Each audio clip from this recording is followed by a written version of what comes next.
Hi YouTube, we back. We got 10 greatest rookie seasons in NFL history. Okay, from plates, let's get it. 10 greatest rookie seasons. One MVP as a rookie to Jaden Daniels, who just set a near unreachable. Bro, I'ma be honest. Clash Daniels. My boy Clash Daniels. Bro, I'ma be honest, bro. I'm not a Washington fan, but Daniels got me watching them, bro. Daniels gonna have me watching them every time he starts next season, bro. I'm just saying Clash Daniels. And if you watched him, you know why I'm calling him Clash Daniels, bro. Bar for rookie quarterbacks. These are the 10 greatest rookie seasons in NFL history. Starting back in 1998, when the NFL witnessed a rookie wide receiver make the league's best DBs look like children. And that rookie's name was Randy Moss. Week after week, Moss torched defenders. It didn't matter if they double-teamed him or tried to jam him at the line. He was faster, taller, and more explosive than anyone on the field. And on Thanksgiving, with the world watching, he made the Dallas Cowboys regret passing on him in the draft. Moss caught just 3 passes, which doesn't sound like much, until you find out that those 3 catches went for 163 yards and 3 touchdowns. And his message afterward was, "My whole life as a professional athlete, I just wanted to look in the camera and say, I'm off, happy Thanksgiving." After just 1 season, He cold. Okay, so he's also cold. He cold, bro. So he's also cold. Yeah, bro, he cold. Let's get it. What? My bad, Joe. I know what's going on. What's going on? from the player who won MVP as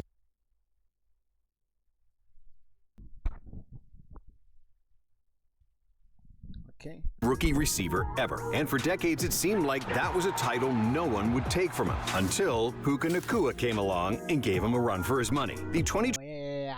I know this dude. I know this dude.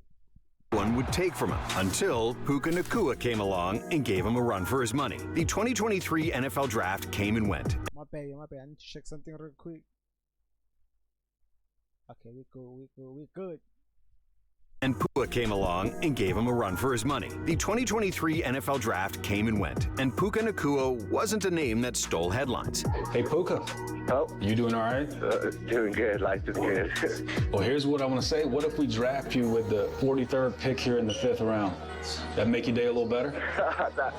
That would make my day great. After being selected in the 5th round with the 177th overall pick, no one could have expected him to be a superstar, especially not as a rookie. But what unfolded in his first season wasn't just surprising, it was historic. The Rams star wide receiver Cooper Kupp suffered a hamstring injury and was forced to miss the first 4 games of the season. So they needed someone to step up, and Puka was that guy. In his first game, he went off for 10 catches and 119 yards. And just a week later, Nacua made history. He set the NFL record for the most receptions by a rookie in a single game, with 15 catches for 147 yards. And by the time his rookie season ended, Puka Nacua had set a rookie receiving record with 1,486 receiving yards, establishing himself as one of the best rookies in Rams. Right. I feel like every time a rookie has to step up for a veteran player when they get injured, they could. Prove me wrong. Name me one rookie that had to step in for an injured player and then they flopped, bro. I feel like as a rookie, if they say you got to step in for a player that everybody trusts, you're gonna cook, bro. History. And we only say one of because 40 years prior, a goggle-eyed running back out of SMU set the league on fire. From the start of his rookie campaign in 1983, Eric Dickerson looked like a man among boys. His iconic goggles became his trademark, but it was his dominance from his first snap that left fans in awe. Defensive lines, he bulldozed through them. Linebackers, he left them grasping for air. No matter how defenses schemed against him, Dickerson always seemed to find a way to make them pay. He could power through the trenches, bounce to the outside, or just outrun defenders in the open field. And by the end of his rookie season, he had rushed for an astonishing 1,808 yards, a record that still stands to this day. What's even crazier, 1,808 yards, a record that's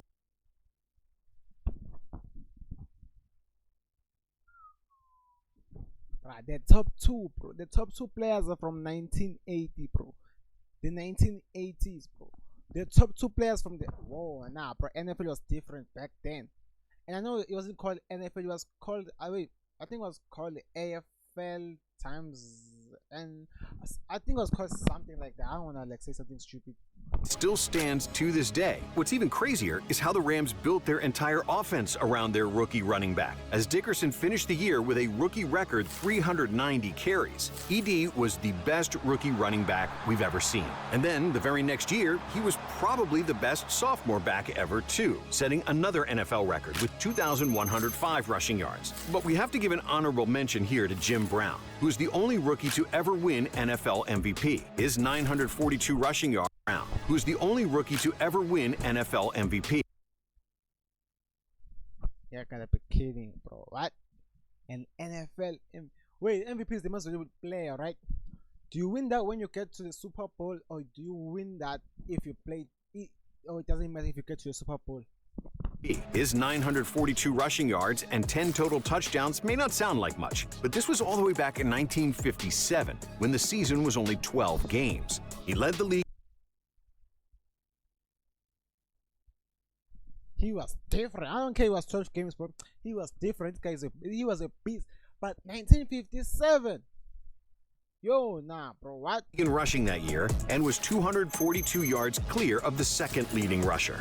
Now, we've given a lot of love to the offensive side of the ball, but what about defensive rookie sensations? Well, in 1981, the San Francisco 49ers drafted a hard-hitting defensive back out of USC named Ronnie Lott, who was known for his legendary toughness. But little did they know, they had just secured a cornerstone of their defense for years to come, because from the moment Lott stepped onto the field, he made one thing clear: he was not there to make friends. Playing as a cornerback in his rookie season, Lott snagged 7 interceptions. It's intercepted by Ronnie Lott, returning 3 of them for touchdowns. But it wasn't just his coverage skills that set him apart. Lott's physicality was unmatched. When it came to tackling, Lott wasn't just trying to bring you down, he was trying to hurt you, as he finished the year with 89 tackles, which is just unheard of for a corner. And yeah, nobody wanted to play that guy, bro. Ain't nobody in their right mind wanted to play at that guy, bro. Ain't nobody wanted to be facing. Ain't no wide receiver saying, man, I'm so happy we're playing this guy tomorrow, bro. by the end of the season, not only was he already a superstar and first-team All-Pro, but he played a big part in helping the 49ers win the Super Bowl. Oh, and that legendary toughness, it wasn't just a myth. Years later, Lott famously had the tip of his finger amputated so he wouldn't miss game time. So we remove this part of the bone. It gets He's a menace, bro. He's a man. Nah, this is diabolical, bro. That's diabolical. This dude just spawned into air to break players down, bro. He took his pinky off, so he. I'm done, bro. I'm done. I'm calling the cops on this dude, bro. Somebody call the cops, bro. taken out and thrown away. He was a beast. And the only reason he didn't win Defensive Rookie of the Year was because he entered the league the same year as another rookie sensation. The New York Giants, first round selection. Somebody beats him to. So I'm guessing this is the guy that won the Defensive Rookie of the Year. Linebacker Lawrence Taylor, the one-man wrecking crew. Taylor was a menace off the edge. Lining up as an outside linebacker, he brought a unique blend of speed, power, and aggression that the league had never seen before. Offensive linemen weren't just struggling to block him, they were struggling to survive him. Taylor finished his rookie year with 133 tackles, 9.5 sacks, and an endless highlight reel of destruction. By the end of the '81 season, Taylor wasn't just named Defensive Rookie of the Year, he also won Defensive Player of the Year, becoming the first player in NFL history to do that. That's how and I'm sure the Giants went and flopped his contract up and probably traded him to another team. dominant he was, period. Lawrence Taylor changed the game, rewriting the entire playbook on how to rush off the edge and how offenses schemed against them. His dominance paved the way for a new generation of freakishly athletic defenders who terrorized quarterbacks. And that brings us to two honorable mentions who followed in his footsteps as rookies, Javon Kearse and Micah Parsons. In 1999, the Tennessee Titans unleashed Javon Kearse, nicknamed the Freak. And it wasn't just a nickname, it was the truth. Kearse was a 6'4" terror with insane speed and athleticism, finishing his first year with a rookie record 14.5 sacks, a Defensive Rookie of the Year award, and a Pro Bowl selection. Fast forward to 2021, and Micah Parsons entered the league as the Dallas Cowboys defensive juggernaut. With 13 sacks, 84 tackles, and 30 quarterback hits, Parsons made sure no quarterback could sleep easy. Taylor, Kearse, and Parsons were... Yeah, we are not talking about DBs right here. We're talking about rookies, okay? Keep in mind, these are rookies right here, bro. built different. Quarterback nightmares who changed the game. But while some quarterbacks were worried about getting hit by those guys, back in the day, others had to worry about getting picked off by rookie Dick Night Train Lane. Yeah, that's actually his name. Worry about getting picked off by rookie Dick Night Train Lane. Yeah. What? Nah, come on. Let's be real here. What kind of a name was that? Like, that's gotta be a nickname. Night Train gotta be a nickname. Dick Lane, okay. Night Train was a nickname, but Dick Night Train Lane. That's kind of catchy too, bro. Yeah, that's actually his name. And for him, we have to go all the way back to 1952. After serving in the military and working in an aircraft factory, Night Train to 1952. This motherfucker must have been in World War II, bro. This dude was in World War. This dude seen bombs dropping from the sky, and you wanna put him in a field and tell him to tackle? Nah.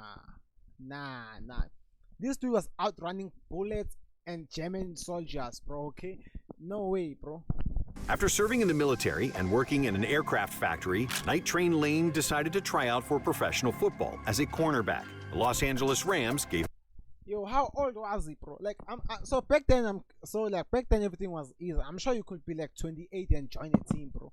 You know, 28, if you could physically, everything. I'm sure even physical didn't matter, bro. Like, you could have some kind of a sickness, they wouldn't even mind, bro. Give him a chance, and he wreaked havoc.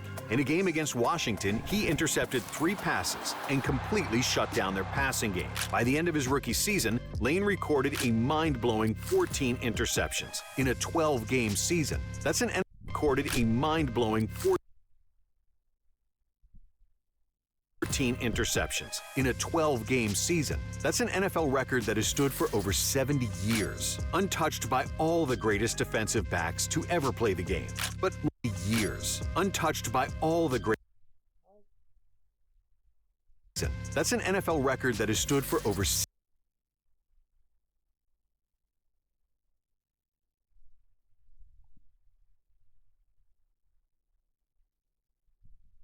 You telling me this dude in 12 games did something players that can go for like 16 games without? No way. I refuse to believe that this dude did in 12 games something that players are still failing to do with an extra 4 games, bro. 70 years, untouched by all the greatest defensive backs to ever play the game.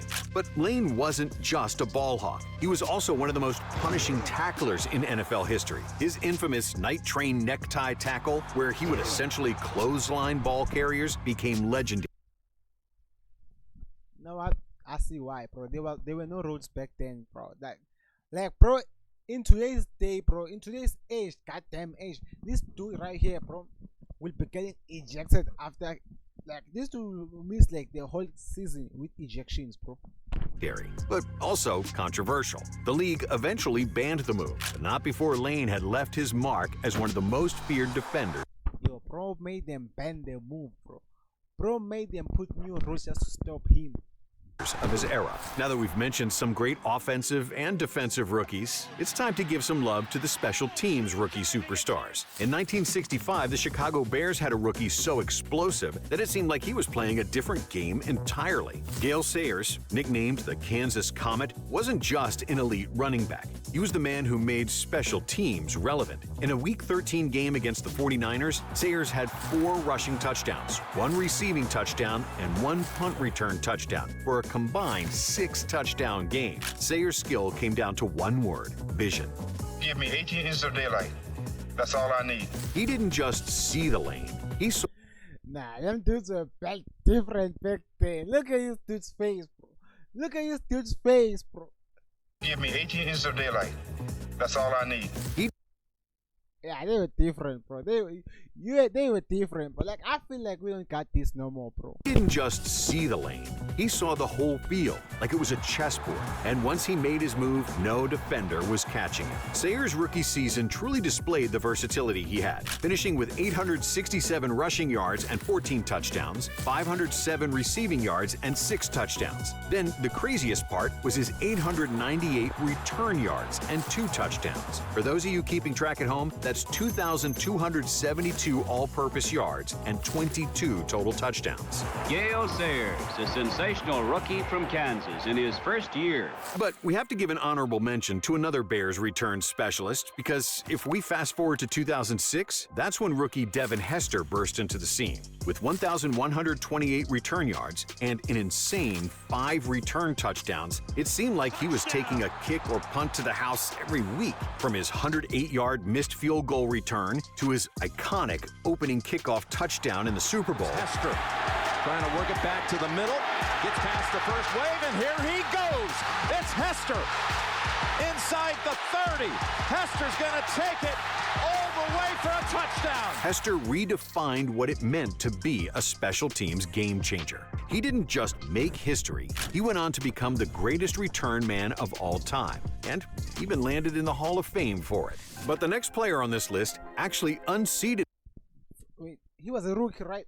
Ain't no way, bro. Even landed. Yeah, I know he didn't do it he didn't get the Hall of Fame as a rookie. You know, he did that towards his whole career. But from a rookie doing that to end up eventually being in the Hall of Fame, yeah.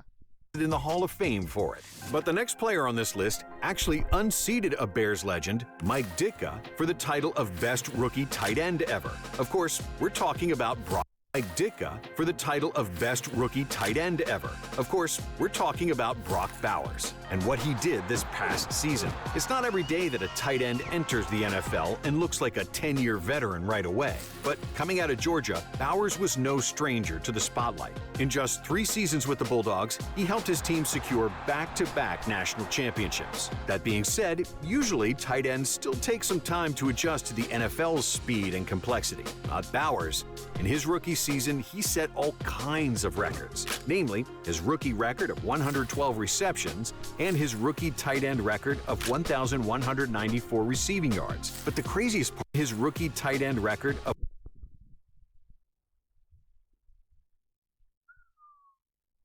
1,194 receiving yards. But the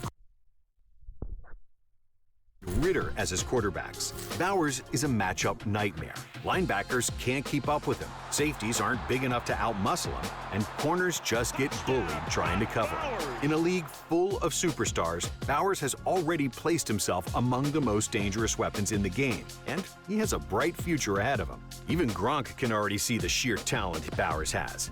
I mean, he's clearly carrying the torch for all the young tight ends out there.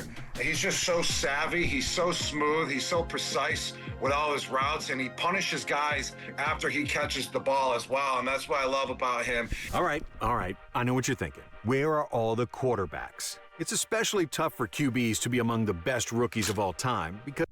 I know that, bro.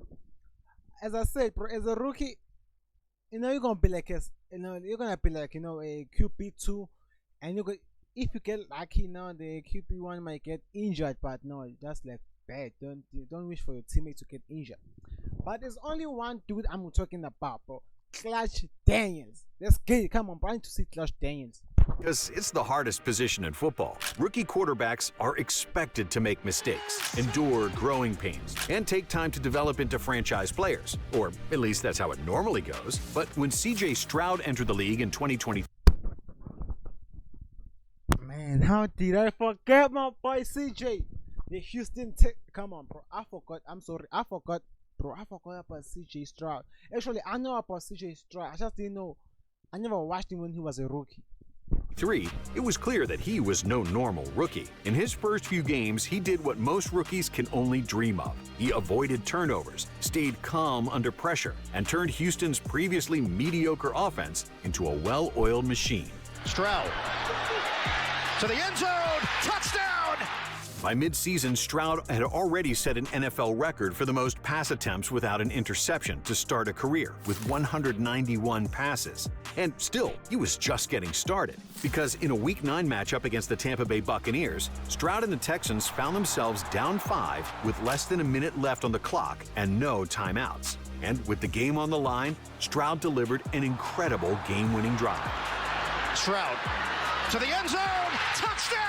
He finished the day with 470 passing yards and 5 touchdowns, both rookie records. By the end of the season, Stroud's numbers spoke for themselves. 4,108 passing yards, 23 touchdowns, and just 5 interceptions. But to cap it off, he took the Houston Texans, who finished 3-13 a season prior, to the playoffs. And he didn't stop there. He even...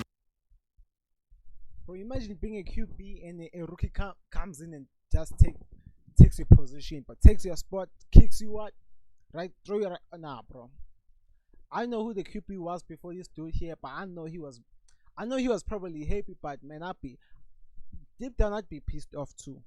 Won a playoff game in a dominant 45-14 rout over the Cleveland Browns. It was the greatest rookie quarterback season in NFL history, until just a year later. With the second pick. I seen Washington Commanders, so I know who's coming. I know who this is about to be about. I hope the rest of the videos just about him, bro. In the 2024 NFL Draft, the Washington Commanders select Jayden Daniels. Clutch Daniels. Clutch Daniels. Jayden Clutch Daniels, my boy. Some quarterbacks dominate with their arm, others with their legs. But Jayden Daniels, he does both, and he makes it look effortless. Nah, bro, like I didn't stream snipe, okay? I told you, bro, I've seen him play, okay? I know he can drop defenders, and then he can hit the Hail Mary, bro. Come on. Daniels made one thing clear this past season. He was a problem defenses weren't ready for. His combination of arm talent and rushing ability created a mismatch that no one seemed able to solve. His rookie season was insane, and week after week, Daniels made clutch play after clutch play. Game-winning drives. Daniels fires, end zone, touchdown! Incredible scrambles. Daniels keeps it, looking to run at the 5. Nice moves, Daniels! Telling you, bro, the dude can scramble, he can throw, and I'm just saying he can also run. Wow. And even a Hail Mary. Here comes the Hail Mary with the game on the line. And he's a rookie, this is a rookie, remember. I'm sorry, okay, to all the rookies here. Like the rookie that won the MVP and Daniels over here, those are the only 2 rookies I'm talking about, bro. Those are the only 2 rookies that got my respect. Hate me, I don't care. Ball's caught! He did it all. And as the year went on, it became clear we were witnessing history. By season's end, Daniels had thrown for 3,568 yards and 25 touchdowns to just 9 interceptions. He also added a rookie record 891 rushing yards and 6 scores on the ground. But most impressively, Jayden transformed a 4-13 Commanders team the year prior into a 12-5 Super Bowl contender, which is simply unheard of. This one is launched from McLaurin. He's got it! Touchdown! Then, in the playoffs, he somehow elevated his game. In the wild card round against the Tampa Bay Buccaneers, Daniels completed 24 of 35 passes for 268 yards and 2 touchdowns, including a late drive that set up the game-winning field goal. Clutch Daniels. As the Commanders got a hard-fought 23-20 victory. Then, in the divisional round, Washington faced the top-seeded Detroit Lions, an absolute juggernaut. And this is where their story was supposed to end. But Daniels had other plans. He passed for 299 yards and 2 touchdowns, and became just the 2nd rookie quarterback in history to defeat a number 1 seed, as the Commanders rolled the Lions 45-31.